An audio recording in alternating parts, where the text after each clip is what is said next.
Hello everybody and welcome to legal logics. आज के इस वीडियो में हम लोग डिस्कस करेंगे landmark judgments for AIB exam. साथ ही साथ उन जजमेंट्स को इस हिसाब से डिस्कस किया है जैसे कि वो एआईबी एग्जाम में पूछे जाते हैं।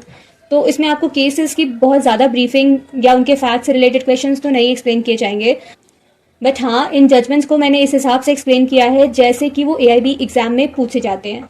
तो इन सिंपल ये सारे के सारे केसेस डिस्कस किए गए हैं एआईबी एग्जाम के पर्सपेक्टिव से। तो अगर आप सीरियस है अपने एआईबी एग्जाम के लिए तो इस वीडियो को जरूर देखें, this is going to benefit you allot.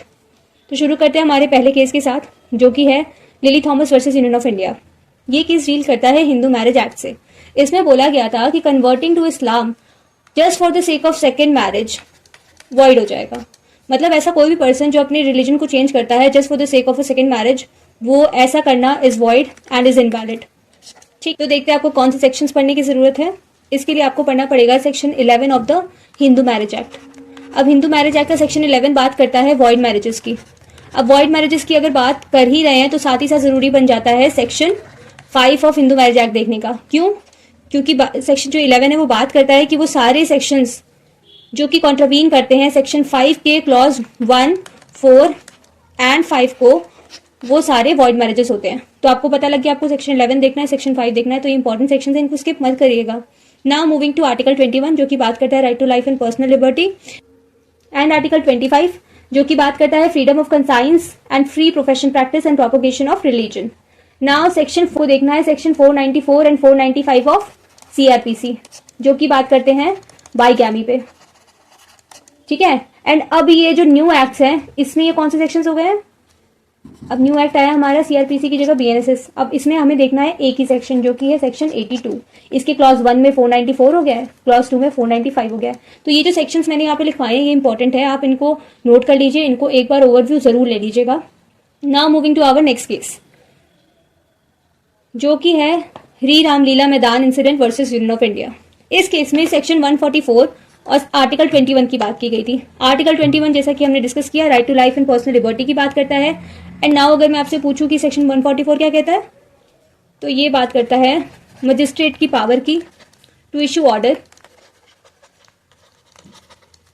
In urgent और एप्रीहेंडेड डेंजर केसेस। इसका मतलब सेक्शन 144 बात करता है मजिस्ट्रेट की पावर की to issue order in urgent और एप्रीहेंडेड केसेस। मतलब वो केसेस जिसमें इमीडिएट डेंजर हो और इमीडिएट एक्शन लेने की जरूरत हो, वहां पे मजिस्ट्रेट ऑर्डर इशू कर सकता है। और अब जो है सेक्शन 144 ऑफ सीआरपीसी बीएनएसएस का सेक्शन 163 हो गया है। तो आपको इन दोनों सेक्शंस को याद करना थोड़ा जरूरी है। एंड साथ ही साथ क्योंकि वहां पर आपको एग्जाम हॉल में आपको कंपैरिजन टेबल तो मिलेगा नहीं कि आप सीआरपीसी एंड बीएनएसएस में झांक सके, तो इसीलिए जो कुछ इंपॉर्टेंट सेक्शंस है जो कि रेपिटेडली पूछे जाते हैं उनको आपको याद कर लेना चाहिए ताकि एग्जाम में आपके लिए इजी रहे, कन्वीनियंट रहे। अगर क्वेश्चंस आ गए कि ये सेक्शन अब बीएनएस में कौन सा सेक्शन है, अब जैसे पूछ लिया जाए कि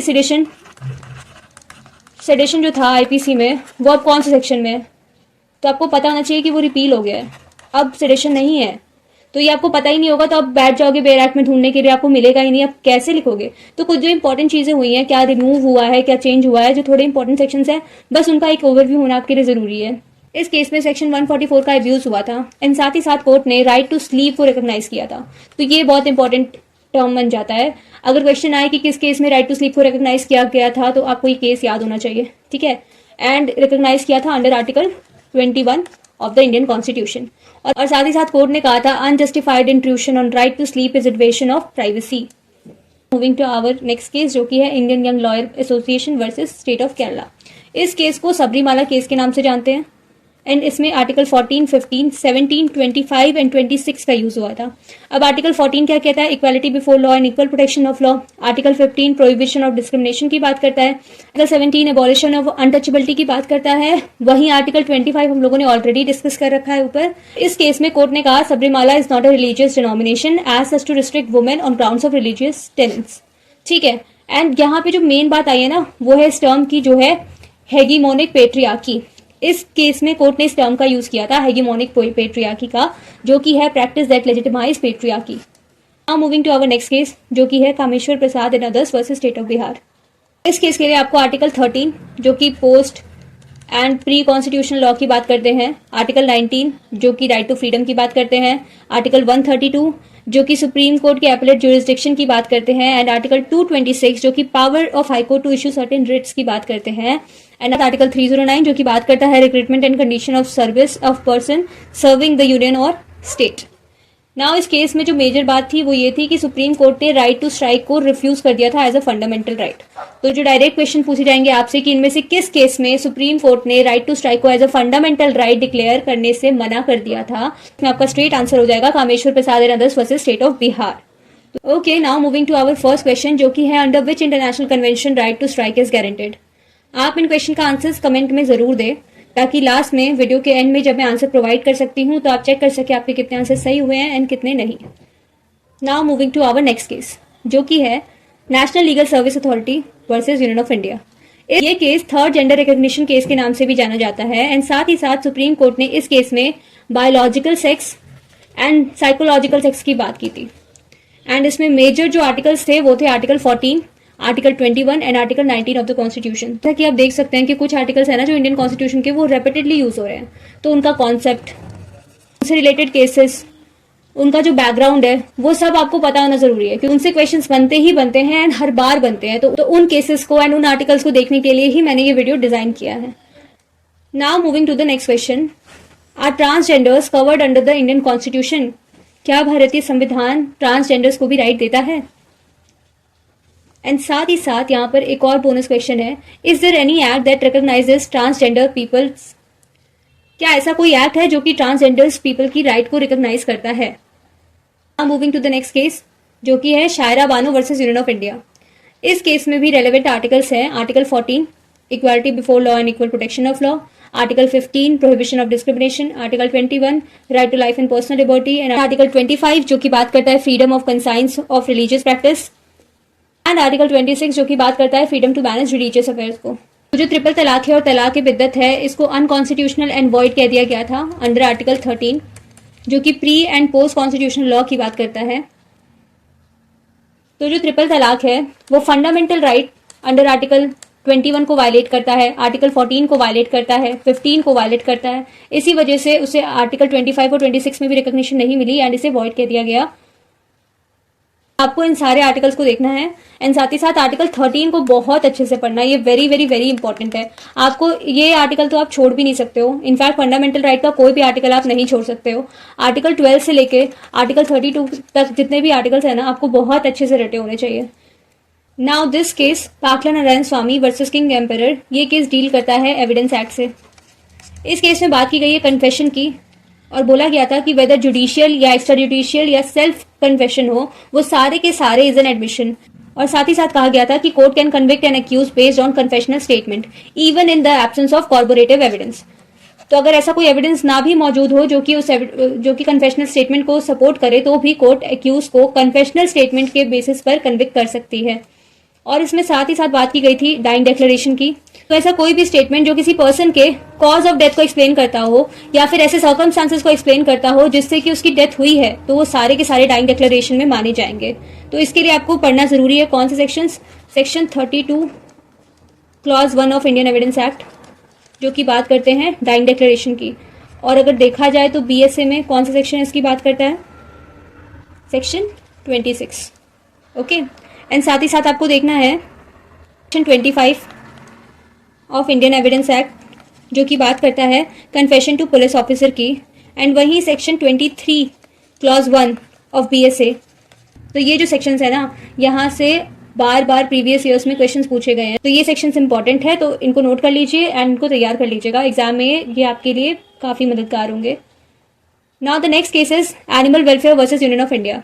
इस केस में जालीकट्टू, बुलकाट रेस और कंबाला इन तीनों स्पोर्ट्स को लीगलाइज कर दिया गया था और कोर्ट ने रीजन देते हुए ये कहा कि इन तीनों स्पोर्ट्स में वेपन का यूज नहीं होता है, इस वजह से ये prevention of cruelty to animals act को वायलेट नहीं कर रहे हैं।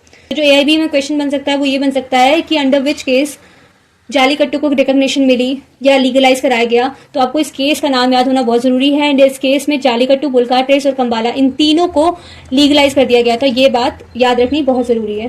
Now moving to the question, Indian constitution का कौन सा आर्टिकल ड्यूटी इंपोज करता है सिटीजन्स पर for protection of natural environment. Now SR Bommai versus union of India, ये केस बहुत ही ज़्यादा इंपॉर्टेंट है एंड ये केस बात करता है सेंटर स्टेट रिलेशन की एंड साथ ही साथ इसमें आर्टिकल 356 को देखने की ज़रूरत है जो कि एमरजेंसी प्रोविजंस में से एक है एंड बात करता है proclamation of emergency in case of failure of constitutional machinery. और साथ ही साथ आपको देख लेना चाहिए आर्टिकल 352 की बात करता है proclamation of emergency in case of war, external aggression and armed rebellion and साथ ही साथ आर्टिकल 360 जो कि बात करता है फाइनेंशियल इमरजेंसी की।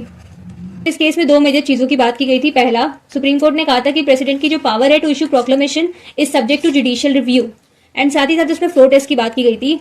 फ्लोर टेस्ट क्या होता है? फ्लोर टेस्ट जान लेते हैं। फ्लोर टेस्ट एक लेजिस्लेटिव प्रोसीजर होता है जिसमें अगर जो भी इंक्यूमेंट गवर्नमेंट जो कि पावर में गवर्नमेंट है, अगर ऐसा लगता है कि वो मेजोरिटी लूज कर गई है तो उसको अपॉर्चुनिटी दी जाती है कि वो अपना confidence in the house prove करे। तो ये जो दो चीजें हैं ना, और साथ ही साथ ये तीनों आर्टिकल आपको याद होने चाहिए एंड ये चीजें इस केस से मिली है हमें, ये भी याद होना चाहिए। Now moving to the next case जो कि है Supriya Chakraborty versus union of India. इस केस में सेम सेक्स मैरिज को वॉइड कर दिया गया था एंड साथ ही साथ कोर्ट ने कहा कि राइट टू मैरिज एक फंडामेंटल राइट नहीं है एंड साथ ही साथ कोर्ट ने इस केस में कहा कि जो सेक्शन 4 है स्पेशल मैरिज एक्ट का एंड सेक्शन 4 है जो फॉरेन मैरिज एक्ट का, वो मैरिज को रिकॉग्नाइज करता है बिटवीन हेटेरोसेक्सुअल कपल्स ओनली। तो इस केस के लिए आपको देखना जरूरी है section 4 of special marriage act जो कि बात करता है स्पेशल मैरिज से रिलेटेड कंडीशंस की।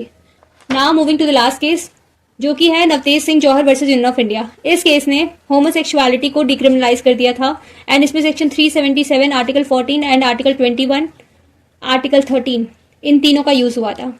इस केस ने सेक्शन 377 को स्ट्रक डाउन कर दिया। तो अगर सेक्शन 377 स्ट्रक डाउन हुआ है तो क्या ये सेक्शन आपको बीएसएस में मिलेगा? नहीं मिलेगा। बीएसएस में ऐसा कोई सेक्शन नहीं है जो कि होमोसेक्सुअलिटी की बात करता है, ठीक है। तो ये स्टक डाउन हो गया है, तो बीएसएस में ये सेक्शन इवन अवेलेबल भी नहीं है। कोर्ट ने इस केस में डॉक्ट्रिन ऑफ प्रोग्रेसिव रियलाइजेशन का यूज किया था। डॉक्ट्रिन ऑफ प्रोग्रेसिव रियलाइजेशन क्या कहता है कि law should be modern, sensible and easy to apply and साथ ही साथ कोर्ट ने गोल्डन रूल ऑफ इंटरप्रिटेशन का यूज किया था फॉर गिविंग द जजमेंट। तो आई होप आपको मदद मिली हो, सेक्शंस पता लगे हो, आर्टिकल्स पता लगे हो कि आपको किन पर ज्यादा ध्यान देना है एंड साथ ही साथ ये जो केस लॉस है इनको आप नोट डाउन कर लेना। साथ ही साथ अगर आपको ये पीडीएफ चाहिए हो तो कमेंट करना, मैं ये पीडीएफ भी प्रोवाइड कर दूंगी। आई होप आप सभी का एग्जाम बहुत अच्छा जाए। So all the best for your exam and all the very best for your preparation. और ये रहे आपके आज के आंसर्स। कमेंट्स में मुझे ज़रूर बताएं कि आपके कितने आंसर्स सही रहे।